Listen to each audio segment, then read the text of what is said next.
नमस्कार साथियों, कैसे हो आप सभी। मैं आशा करता हूं कि आप सभी साथी बहुत ही अच्छे होंगे, स्वस्थ होंगे और आप सभी की पढ़ाई भी बहुत ही अच्छी चल रही होगी। प्यारे बच्चों, आज का क्लास बहुत ही ज्यादा इंपॉर्टेंट है आप सभी बच्चों के लिए, क्योंकि आज के क्लास में हम लोग पढ़ने वाले हैं 12th क्लास के फिजिक्स का 70 मोस्ट इंपोर्टेंट ऑब्जेक्टिव क्वेश्चन। इन सारे प्रश्नों के आपके बोर्ड परीक्षा में पूछे जाने के चांसेस बहुत ही ज्यादा होते हैं। तो बच्चों, आज के क्लास को आप सभी बिल्कुल ध्यान से देखिएगा और आज के क्लास में दिए जाने वाले इस 70 ऑब्जेक्टिव को आप लोग हर हाल में याद कर लीजिएगा। ओके जी, चलिए फिर क्लास को स्टार्ट करते हैं। सारे बच्चे हमारे साथ चैट सेक्शन में आंसर को भी लगाते चलिएगा, जिससे कि आपका रिवीजन भी होते चलेगा अगर आपको याद होगा तो। देखिए, पहला नंबर सवाल है आपके सामने, आपके फोन के स्क्रीन पर है, लगा दो क्या होगा सही जवाब। देखो, बहुत ही आसान सा सवाल है कि आवेश का एसआई मात्रक क्या होता है। बहुत ही आसान है। The SI unit of charge is कौन सा होगा। तो आवेश का हम लोग एसआई मात्रक पढ़ते आ रहे हैं कि कूलम्ब होता है, या फिर इसी को हम लोग ऐसे करके भी लिखते हैं कूलोम भी होता है, ऐसे भी करके लिखते हैं, तो दोनों एक ही बात है, तो याद रखिएगा आप लोग। ओके, चलिए, घबराना नहीं है, अच्छे से लगाते चलना है आंसर और सारे प्रश्नों को बताना है कि लास्ट में आप कितना सही कर पाते हो। दूसरा नंबर सवाल देखिए आपके सामने है, निम्नलिखित में किसका अस्तित्व संभव नहीं है। अब बता दो निम्नलिखित में कौन सा है। चार विकल्प आपके सामने दिया गया है, कौन है जिसका अस्तित्व संभव नहीं है। तो इसके लिए हम लोगों ने एक फॉर्मूला पढ़ा है क्वांटम सिद्धांत के लिए, कौन सा, क्यू बराबर कौन सा, प्लस माइनस एनी। क्वांटम सिद्धांत ने आवेश संरक्षण के सिद्धांत के आधार पर ये हम लोगों ने पढ़ा है। देखो, एन क्या है, तो हमारा एक नंबर है। जैसे हम लोग एन बराबर यहाँ पे लिख सकते हैं 1 लिखते हैं, 2 लिखते हैं, 3 लिखते हैं, 4 ऐसे करके हम लिख देते हैं। उसके बाद ई क्या है, तो इलेक्ट्रॉन का चार्ज है, यहाँ पे मैं लिख भी दे रहा हूँ, ई बराबर 1.6 into 10 to the power -19 coulomb होता है। देखो बच्चों, यहाँ पूछा गया निम्नलिखित में किसका अस्तित्व संभव नहीं है। अगर हम 1.6 में अगर 1 से गुना करें तो ये हमारा निकल के आता है, 2 से गुना करे तो हमारा कौन सा, ये भी निकल के आता है, 4 से गुना करे तो हमारा ये निकल के आता है। लेकिन कभी भी ये हमारा नंबर जो होता है ये पॉइंट में नहीं हो सकता है। ये भी आपके बोर्ड एग्जाम में आया हुआ है, इसलिए याद रखिएगा ये कभी भी पॉइंट में नहीं होता है, क्योंकि इसका मान संभव नहीं है। 2.4 into 10 to the power -19 coulomb ये कभी नहीं आ सकता है बच्चों, क्योंकि हम लोग पॉइंट वाले से गुना कर ही नहीं सकते हैं। इसलिए करेक्ट आंसर हम कह सकते हैं कि ऑप्शन नंबर सी हमारा बिल्कुल सही हो जाएगा। याद रखिएगा, ये क्वेश्चन कई बार आपके बोर्ड परीक्षा में पूछा गया है, ऑप्शन नंबर सी को आप लगा सकते हो। ओके, चलिए अगले प्रश्न की ओर बढ़ते हैं। तीसरा नंबर सवाल कह रहा है कि मुक्त आकाश की परावैद्युतता बराबर क्या होता है। मुक्त आकाश की परावैद्युतता यानी कि एप्सिलॉन नोट बराबर क्या होता है। तो हम लोगों ने एप्सिलॉन नोट के बारे में पढ़ा है कि ये होता है फैराड पर मीटर, इसका मात्रक होता है। तो देख लो ना, मात्रक से ही पता चल जाएगा कौन सा। ऑप्शन सी में दिया गया है 8.85 into 10 to the power -12 farad per metre, इसलिए सही जवाब जो होगा वो ऑप्शन सी हो जाएगा। सभी बच्चे को याद रखना है इसको। ओके,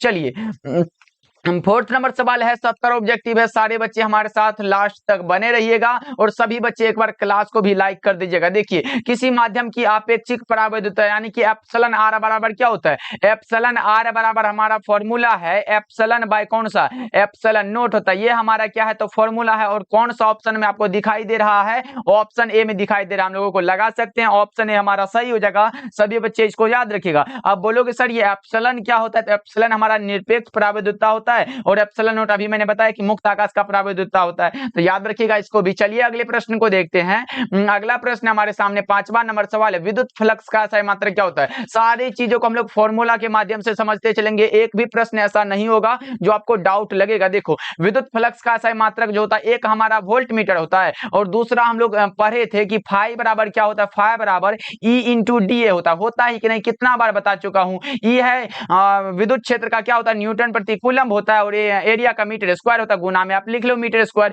यानी कि न्यूटन प्रति कूलम और मीटर स्क्वायर लिख लो, ये भी इसका मात्रक होता है। तो इसको भी आप लोग याद रख लेना, क्योंकि इस प्रकार के प्रश्न आपके बोर्ड एग्जाम में आजकल पूछे जा रहे हैं। चलिए, 6 नंबर सवाल है हमारे सामने, बता दो। 6 नंबर सवाल कर रहा है और बच्चा पार्टी बताते चलना क्लास समझ आ रहा है कि नहीं, ये सभी बच्चे लगाते चलना। समझ आ रहा है तो क्लास को लाइक भी करते चलेगा। देखिए, प्रति इकाई आवेश पर लगने वाले बल को क्या कहते हैं, प्रति इकाई आवेश पर लगने वाले, यानी कि प्रति इकाई मतलब क्या, प्रति इकाई आवेश है, तो यानी कि प्रति आवेश कौन सा, आवेश को हम लोग क्यों लिखते हैं, और बल को यानी कि एफ लिखेंगे यहाँ पे, और कौन सा, इसे हम लोग ई द्वारा डिनोट करते हैं, यानी कि ई बराबर एफ बटा में क्यू, ये भी फॉर्मूला आता है। और कौन सा होता है, विद्युत क्षेत्र होता है भाई, ऑप्शन सी लगा लो। कौन सा, तो ऑप्शन नंबर सी आपको लग रहा है सही है, तो लगा लो आप लोग। ओके, चलिए अच्छे से समझ के लगाते चलना। 7 नंबर सवाल कह रहा है आपके सामने है, बता दो 7 नंबर सवाल का जवाब। अगर किसी को पता है तो लगा दो। यदि किसी खोखले गोलीय चालक को धनावेशित किया जाए तो उसके भीतर का विद्युत प्रभाव क्या होता है? धनात्मक और समरूप होता है बच्चों। ऑप्शन बी हमारा करेक्ट हो जाएगा।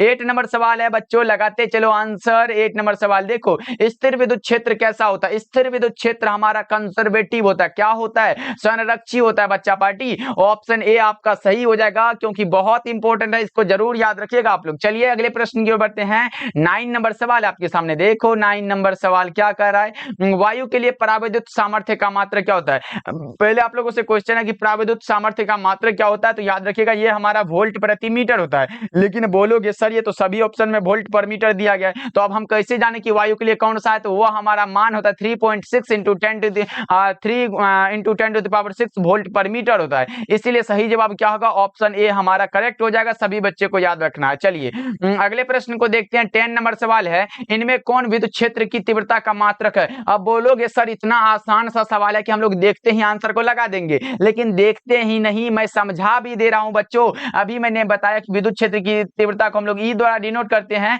यानी कि ई बराबर एफ बटा में क्यू। ई बराबर एफ बटा में क्यू, यानी कि फोर्स है तो न्यूटन होगा और चार्ज है तो कूलम होगा। एन सी इनवर्स, यानी कि इसको हम लोग ऐसे भी लिख सकते हैं। तो देख लो कौन सा ऑप्शन में आपको लग रहा है। ऑप्शन नंबर डी बिल्कुल सही हो जाएगा। याद रखिएगा बच्चों, ये क्वेश्चन बहुत इंपॉर्टेंट है और ये भी आपके बोर्ड एग्जाम में आ चुका है। चलिए अगले प्रश्न को देखते हैं। 11 नंबर सवाल है आपके सामने। 11 नंबर सवाल कह रहा है कि विभव प्रवणता बराबर क्या होता है? विभव प्रवणता ई बराबर minus dV upon dx. DV upon dx C में दिया गया है। ऑप्शन सी हमारा करेक्ट हो जाएगा।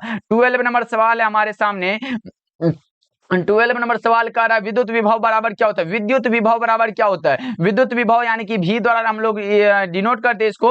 विद्युत विभव का जो ऐसा मात्रक होता है वो हमारा क्या होता है? वोल्ट होता है। और V बराबर हमारा फॉर्मूला है W अपॉन Q।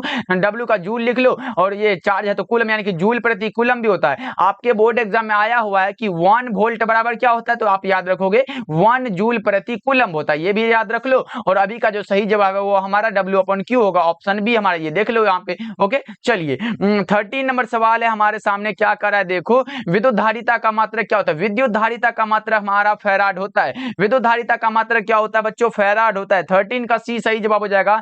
याद रखिएगा 1 फैराड बराबर क्या होता है? 1 फैराड बराबर अगर आपसे पूछे तो 1 कूलम पर वोल्ट है, तो 1 कूलम प्रति वोल्ट होता है। इसको भी आप लोग लिख लो, कहीं कॉपी में जगह है तो इसको जरूर लिखना। 1 फैराड बराबर 1 कूलम पर वोल्ट होता है, क्योंकि हमारा फॉर्मूला है सी बराबर क्यू बटा में भी। ये हमारा फॉर्मूला इसी से यहाँ निकालते हैं। देखो चार्ज का हम लोग कूलम लिखते हैं और ये वोल्ट का वोल्ट यहाँ पे आ गया, तो देख लो कूलम पर वोल्ट ऐसे ही लिख देते हैं। ओके चलिए 14 नंबर सवाल है हमारे सामने। बता दो 1D ग्राफ जनित्र एक ऐसी युक्ति है जो उत्पन्न करती है। क्या उत्पन्न करती है बता दो? ये उच्च वोल्टता को उत्पन्न करती है। 14 का जो सही जवाब है वो राइट आंसर हमारा सी हो जाएगा। ये उच्च वोल्टता को क्या करती है? उत्पन्न करती है। 15 नंबर सवाल है बच्चों आपके सामने। बता दो 15 नंबर सवाल कह रहा है कि धातु का परावैद्युतांक कितना होता है? धातु का परावैद्युतांक अगर आपसे पूछे तो क्या लगाओगे? बता दो। Dielectric constant of metal is कौन सा? इनफिनाइट होता है, अनंत हो जाता है। राइट आंसर हमारा बी हो जाएगा। 16 नंबर सवाल है हमारे सामने। 16 नंबर सवाल का रहा है, कार्बन प्रतिरोध का कलर कोड में पीला रंग का मान क्या होता है? ये क्वेश्चन कई बार मैं बता चुका हूं, आपके दिमाग में सेट कर चुका हूं कि आप एक फॉर्मूला याद रखना। ये फॉर्मूला नहीं, ट्रिक समझ लो। कौन सा? बीबी रो जीबी। किसके लिए बीबी रो रही है? किसके लिए? जीबी के लिए। भाई आजकल तो जीबी का जमाना है, तो रोएगी तो जरूर। देखो बीबी रो जीबी, अभी हम 0 मानेंगे, 1 है, 2 है, 3 है, 4 है, 5 है और 6 है। अब देख लो, ये बोलोगे सर ये बीबी मतलब ये हमारा समझ नहीं आया, तो कोई बात नहीं। ये हमारा क्या है? बी मतलब ब्लैक हुआ, ये भी मतलब ब्राउन हुआ, मतलब भूरा हुआ, रेड हुआ, ऑरेंज हुआ, येलो हुआ, ग्रीन हुआ और कौन सा? ब्लू हुआ। तो अब समझ लो यहाँ पीला के लिए मतलब येलो के लिए पूछा गया, कौन सा होगा? वाई के स्थान पे 4 है, तो हम लोग डी वाले ऑप्शन को करेक्ट करेंगे। ऑप्शन डी हमारा सही हो जाएगा। और इसको ट्रिक को तो कॉपी में लिख ही लो भाई, आपके बोर्ड एग्जाम में इससे रिलेटेड प्रश्न आया तो गलत आपका नहीं होगा, 100% गारंटी है। चलिए अगले प्रश्न को देखते हैं।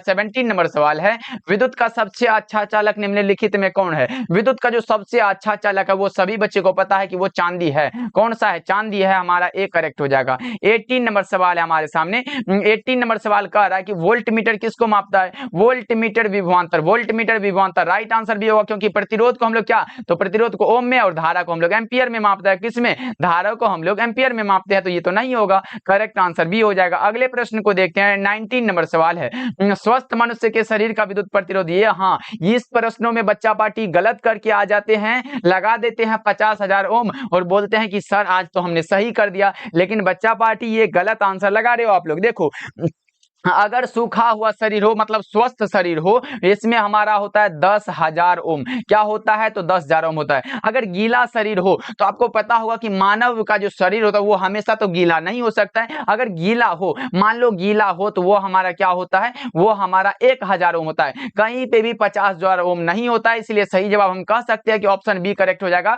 10,000 ओम होता है। स्वस्थ मनुष्य के शरीर का जो विद्युत प्रतिरोध है वे हमारा 10,000 होता है, क्योंकि मानव शरीर जो होता है वो सुचालक होता है। क्योंकि अगर देखो, अगर आपको लाइन लगा, अगर पीछे से कोई आपको छूता है तो उसको भी लाइन लगेगा, ये तो गारंटी है, मतलब सुचालक होता है शरीर।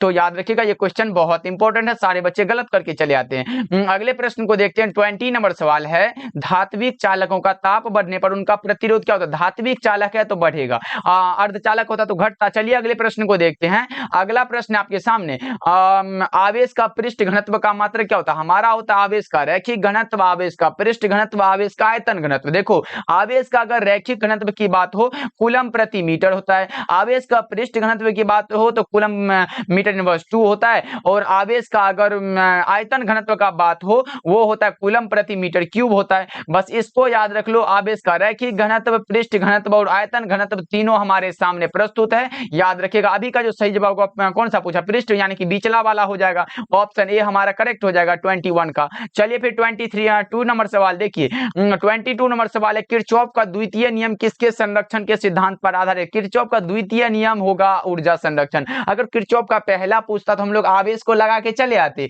लेकिन यहाँ दूसरा नियम पूछा गया, इसलिए ऊर्जा संरक्षण के सिद्धांत पर आधारित है। नेक्स्ट सवाल की ओर बढ़ते हैं। हमारे सामने रहा 23 नंबर सवाल, कंडक्शन बैंड अंशतः खाली होते हैं किसमें? वो होते हैं अर्धचालक में। अर्धचालक में अंशतः खाली होते हैं। राइट आंसर हमारा बी हो जाएगा। चलिए अगले प्रश्न को देखते हैं। अगला प्रश्न 24 नंबर सवाल, समरूप विवेक से चलायमान आवेश उत्पन्न करता है। क्या उत्पन्न करता है? तो विद्युत चुंबकीय क्षेत्र उत्पन्न करता है, यानी कि इलेक्ट्रोमैग्नेटिक फील्ड को ये उत्पन्न करता है, याद रखोगे आप लोग। चलिए 25 नंबर सवाल है हमारे सामने, बता दो। 25 नंबर सवाल का लोहा होता है। लोहा क्या होता है? सभी बच्चे बता दो। लोहा हमारा होता है लोह चुंबकीय। लोहा जो होता है ये लोह चुंबकीय पदार्थ है, इसलिए सही जवाब ऑप्शन सी हो जाएगा। सभी बच्चे इसको जरूर याद रखोगे। चलिए 26 नंबर सवाल है हमारे सामने। लोहा 26 नंबर सवाल है, टेस्ला इकाई होती है। टेस्ला किसकी इकाई होती है? बहुत ही अच्छा क्वेश्चन है और बहुत ही इंपॉर्टेंट क्वेश्चन भी है कि टेस्ला किसकी इकाई होती है। ये हमारा टेस्ला जो होता है ये किसका होता है? चुंबकीय क्षेत्र की होती है। चुंबकीय क्षेत्र का एक और भी मात्रक होता है जिसको हम लोग क्या बोलते हैं? वेबर प्रति मीटर स्क्वायर। वेबर प्रति मीटर स्क्वायर भी इसका मात्रक होता है। तो बच्चों इसको भी आप लोग याद रख लो।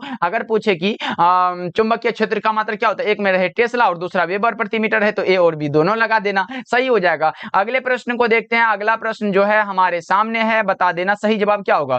अगला प्रश्न 27 नंबर सवाल, पृथ्वी के चुंबकीय ध्रुव पर नमन कोण का मान क्या होता है? बता दो बच्चों क्या होगा, बता दो सही जवाब क्या होगा। इससे पहले इतने दिनों से आप जिसके साथ भी जीने मरने की कसमें खा रहे थे, अब उसको भूल के अब आप पढ़ाई की कसम खा लो कि आज से मुझे पढ़ना है, सिर्फ और सिर्फ पढ़ाई करना है बच्चों, क्योंकि बहुत ही कम समय बचा है आपके बोर्ड एग्जाम का। देखो, पृथ्वी के चुंबकीय ध्रुव पर नमन कोण का मान अगर पूछे वो 90 डिग्री होता है। राइट आंसर हमारा डी हो जाएगा। पृथ्वी के अगर पूछे तो 90 डिग्री, लेकिन विषुवत रेखा पर नमन कोण का मान पूछे, विषुवत रेखा पर 0 डिग्री होता है। इसको भी आप लोग याद रख लो। चलिए 28 नंबर सवाल है हमारे सामने। 28 नंबर सवाल है, एक लोह चुंबकीय पदार्थ की चुंबकशीलता म्यू बराबर क्या होता है? म्यू इज ग्रेटर देन 1 होता है। कौन सा? ए हमारा सही हो जाएगा। अगले प्रश्न को देखते हैं। अगला प्रश्न हमारे सामने, अगला प्रश्न जो कह रहा है वो है 29 नंबर सवाल है, निम्नलिखित में किसकी चुंबकशीलता सबसे अधिक होती है? अधिक होने वाला लोह चुंबकीय है। चुंबकशीलता जो सबसे अधिक होती है वो है हमारा लोह चुंबकीय पदार्थ।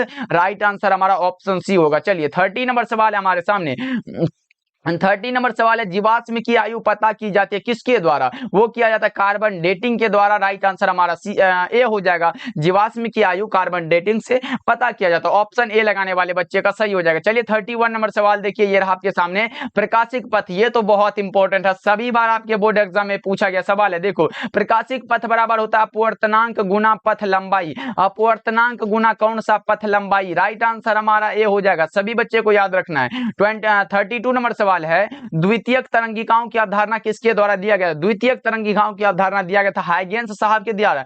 ऑप्शन नंबर सी करेक्ट हो जाएगा। लेकिन बच्चों एक चीज और भी याद रखोगे आप लोग, जो कि बहुत इंपॉर्टेंट होता है। अगर पूछे कि कणिका सिद्धांत किसने दिया था, अगर कणिका सिद्धांत पूछे तो वे हमारे न्यूटन साहब दिए थे। कणिका सिद्धांत किसने दिया था बच्चों? न्यूटन ने दिया था। लेकिन और भी चीज याद रखिएगा, द्रव्य तरंग सिद्धांत पूछे, द्रव्य तरंग सिद्धांत पूछे तो डी ब्रोगली। कौन सा? डी ब्रोगली याद रखोगे। द्रव्य तरंग सिद्धांत पूछे तो डी ब्रोगली, और ये कणिका सिद्धांत पूछे तो न्यूटन, और द्वितीयक तरंगिकाओं की अवधारणा पूछे तो हाइगेंस। तीनों को याद रख लो, इसमें बहुत इंपॉर्टेंट है ये तीनों। चलिए अगले प्रश्न को देखते हैं। अगला प्रश्न है 33 नंबर सवाल, आवेश के सतत प्रवाह को क्या कहते हैं? बताओ जी। धारा, धारा विद्युत धारा। कौन सा? इलेक्ट्रॉन के सतत प्रवाह को विद्युत धारा कहते हैं। कोई भी चीज हो, अगर मानो ये हमारे सामने में पेन है, अगर पेन बहुत सारा ये उधर से उधर जाए, मतलब पेन के सतत प्रवाह को क्या पेन प्रवाह बोलेंगे क्या? तो आवेश के सतत प्रवाह को हम लोग विद्युत धारा बोलते हैं। राइट आंसर हमारा क्या होगा? बी हो जाएगा। बिल्कुल सही जवाब है, इलेक्ट्रिक करंट बोलते हैं। ओके, चलिए विद्युत धारा का अगर मात्रक पूछे तो हम लोग लगा देंगे कि कौन सा सर? एम्पियर होता है। विद्युत धारा का मात्रक क्या होता है? एम्पियर होता है। इसको भी आप लोग याद रख लो।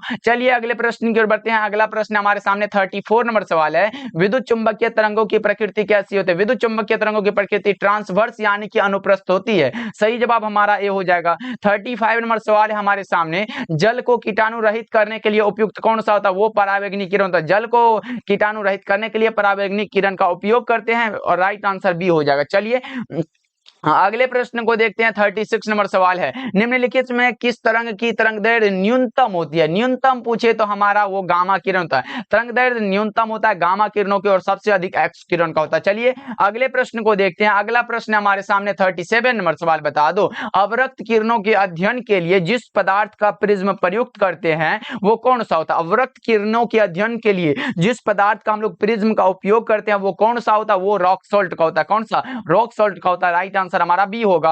अगले प्रश्न को देखते हैं। 38 नंबर सवाल है, किसी प्रिज्म की वर्ण विक्षेपण क्षमता निर्भर करती है? किस पर निर्भर करती है? तो प्रिज्म के पदार्थ की प्रकृति पर। राइट आंसर बी होगा। ये भी प्रश्न आपके बोर्ड परीक्षा में कई बार पूछा गया। चलिए 38 नंबर सवाल है हमारे सामने। 38 नंबर सवाल कह रहा है कि किस कारण से वायु का बुलबुला पानी के अंदर चमकता हुआ दिखाई देता है? कौन सा कारण है जिससे पानी का बुलबुला चमकता हुआ दिखाई देता है वायु के अंदर? बता दो कौन सा होगा, फटाफट से बता दो। वायु का बुलबुला है बच्चा पार्टी, कौन सा होगा? ये होता है टोटल इंटरनल रिफ्लेक्शन के कारण। राइट आंसर हमारा ऑप्शन सी हो जाएगा। चलिए 40 नंबर सवाल है, निम्नलिखित में किसका अपवर्तनांक सबसे अधिक होता है? ये तो मुझे बताने की जरूरत ही नहीं है, क्योंकि सभी बच्चों को पता होगा कि हीरा का अपवर्तनांक सभी पदार्थों के अपवर्तनांक से अधिक होता है और वायु का सबसे कम होता है। तो आप बता दो सर हीरा हो जाएगा, और हीरा का होता कितना है? तो 2.42 होता है। हीरा का अपवर्तनांक 2.42 होता है। इसको भी आप लोग याद रख लो। चलिए अगले प्रश्न की ओर बढ़ते हैं। अगला प्रश्न है 41 नंबर सवाल, बता दो। अगला प्रश्न है, जब श्वेत प्रकाश की किरण लेंस में प्रवेश करती है तो निम्न में से किसमें परिवर्तन होता है? होने वाला कौन सा होता है? होता है वेग और तरंगदैर्ध्य में परिवर्तन होता है। राइट आंसर हमारा क्या होगा? तो ऑप्शन नंबर ए करेक्ट हो जाएगा। सारे बच्चे इसको याद रखिएगा। चलिए अगले प्रश्न को देखते हैं।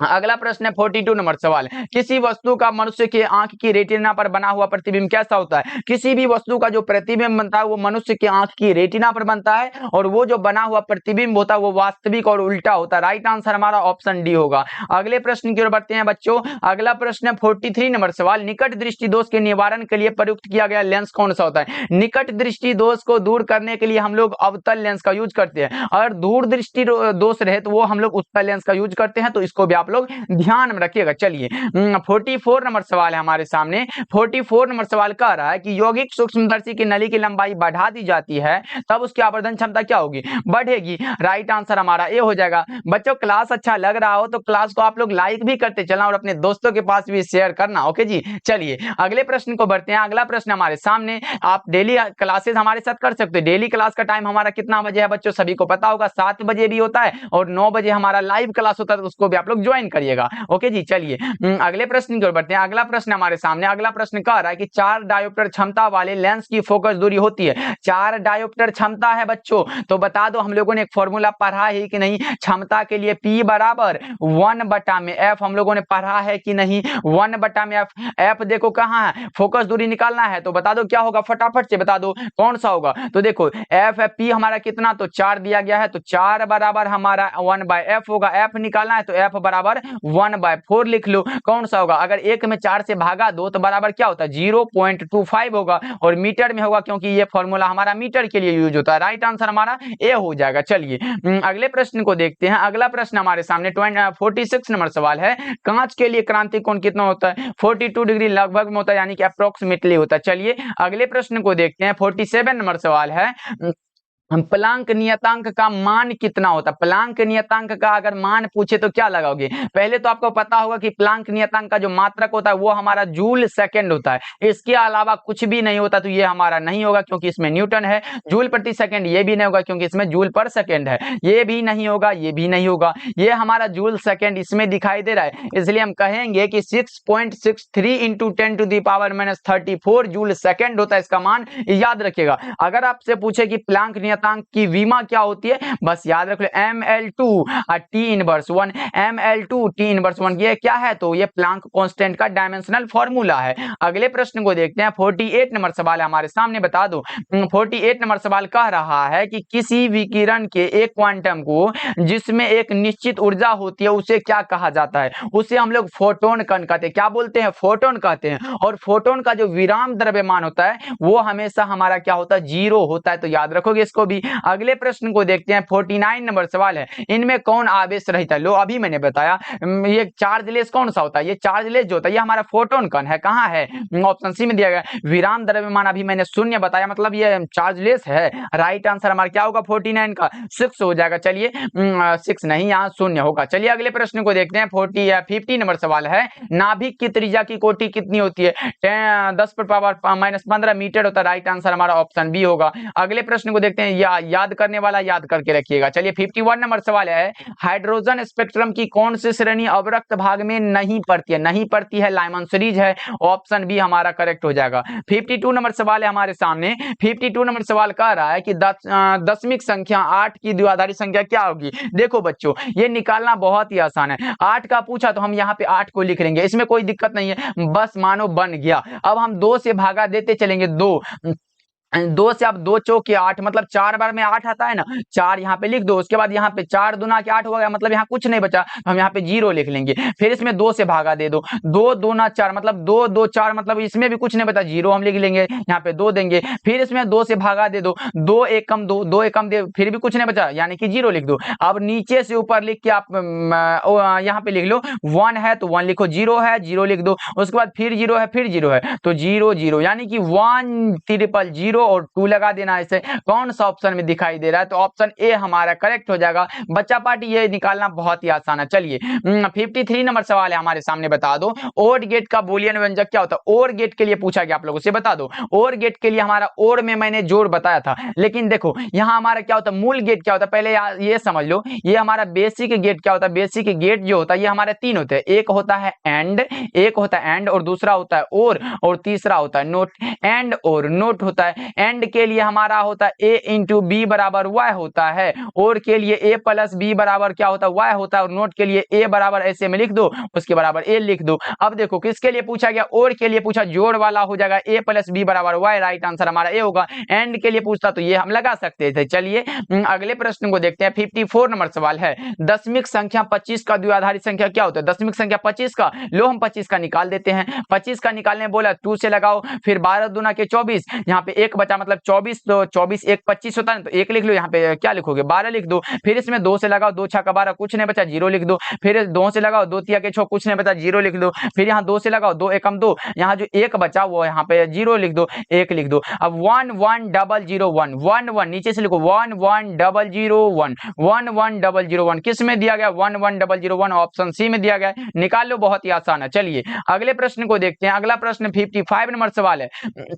किसी संधारित्र की धारिता निर्भर नहीं करती। अरे भैया इतना आसान सा सवाल पूछा है आपके बोर्ड एग्जाम में। हम लोगों ने एक फॉर्मूला संधारित्र की धारिता के लिए C बराबर हम लोगों ने फॉर्मूला पढ़ा है कि एप्सिलॉन नोट A बटा में D, एप्सिलॉन नोट A बटा में D पढ़े हैं। तो हमारा देखो एरिया है, दूरी है और ये एप्सिलॉन नोट है, ये तो प्रायिकता है। तो बता दो अब क्या होगा। एरिया है तो एरिया हमारा देखो आकार होगा और आकृति दोनों एरिया हो गया। ये दूरी कौन हो गया, बीच का अंतराल हो गया। लेकिन आवेश कहीं दिखाई दे रहा है क्या, ये निर्भर आवेश पर करता ही नहीं है बच्चों। ऑप्शन नंबर सी लगा लो, ऑप्शन सी हमारा करेक्ट हो जाएगा। अगले प्रश्न को देखते हैं। 56 नंबर सवाल है, निम्नलिखित में किस राशि का मात्रक वोल्ट प्रति मीटर होता है। वोल्ट प्रति मीटर वाला बात आया तो हमारा विद्युत क्षेत्र पढ़ते आ रहे हैं, ऑप्शन नंबर डी हमारा करेक्ट हो जाएगा। और एक हमारा न्यूटन प्रति कूलम भी होता है। अगले प्रश्न को देखते हैं। अगला प्रश्न है 57 नंबर सवाल, निम्नलिखित में कौन सदिश राशि है। सदिश राशि मतलब वेक्टर क्वांटिटी पूछ दिया गया, तो विद्युत क्षेत्र की तीव्रता हमारा क्या है, ये सदिश राशि है। ऑप्शन नंबर बी हमारा करेक्ट हो जाएगा। विद्युत विभव अदिश है, आवेश अदिश है,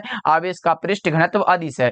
अगले प्रश्न को देखते हैं। एमीटर का प्रतिरोध कैसा होता है, हाँ ये समझ लो तो यहां से आपका 1 नंबर से 2 नंबर क्लियर हो सकता है। देखो यहां पे अगर एमीटर है तो बहुत कम होता है। अगर रहे कि आदर्श एमीटर का प्रतिरोध कैसा होता है, आदर्श एमीटर का प्रतिरोध कैसा होता है, तो बच्चों ये हमारा शून्य होता है। अगर आदर्श वोल्ट मीटर रहे तो ये हमारा क्या होता है, अनंत होता है। अब याद हो गया, आदर्श वोल्ट मीटर रहे तो अनंत होगा, आदर्श एमीटर रहे तो शून्य होगा, अगर सिर्फ एमीटर रहे तो हमारा बहुत कम होगा। राइट आंसर सी होगा। चलिए 59 नंबर सवाल है हमारे सामने, बता दो एक फैराडे बराबर क्या होता है, 96,500 कूलम। हम लोग केमिस्ट्री और फिजिक्स दोनों में इसको पढ़ते हैं। 96,500 कूलम होता है। ये न्यूटन है, वोल्ट एम्पियर कहां से घुस गया, ऑप्शन बी करेक्ट हो जाएगा। चलिए अगले प्रश्न को देखते हैं। अगला प्रश्न है 60 नंबर सवाल, कार्बन प्रतिरोध का कलर कोड में लाल रंग का मान कितना, लाल रंग का मान पूछा तो लाल रंग का लो वही बीबी रोए जीबी, बीबी रोए मतलब 3 नंबर पे आ जाता है 0 1 2 मतलब 2 हो जाएगा। रेड के लिए क्या होगा, 2 होगा, ऑप्शन सी करेक्ट हो जाएगा। बच्चों वही बीबी रोए जीबी वाला ट्रिक यूज कर लेना। देखो 61 नंबर सवाल है, विद्युत धारा के चुंबकीय प्रभाव की खोज निम्न में से किस वैज्ञानिक ने की थी। विद्युत धारा के चुंबकीय प्रभाव की जो खोज किया था वो क्या था, ऑस्ट्रेड साहब ने। किसने, ऑस्ट्रेड साहब ने। राइट आंसर हमारा ऑप्शन सी हो जाएगा। तो सभी बच्चों को याद रख रहे हैं, ये क्वेश्चन भी इंपॉर्टेंट है। चलिए 62 नंबर सवाल की ओर बढ़ते हैं।